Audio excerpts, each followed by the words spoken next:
Hérna sést að fótatökin eru röng. Hreyfingin kemur frá hnénu en hún á að vera frá mjöðminni í baksundi. Þannig að þetta er eiginlega sama vandamál og er í skriðsundinu.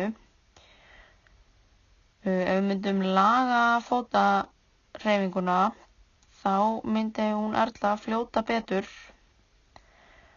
og fara hraðar og einnig myndi hún ná líkamsveltunni betur þegar hún er að taka handartökin.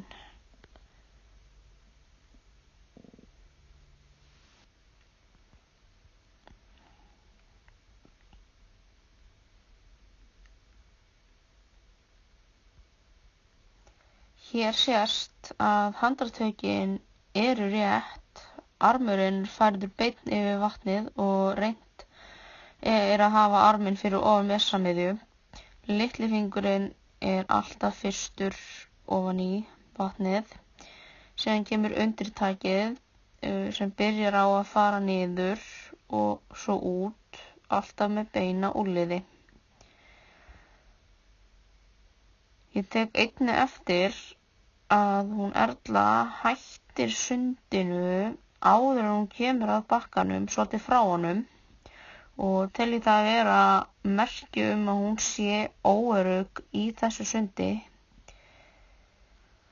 og ég myndi vilja laga það hjá henni svo hún yrði allavega öruggari.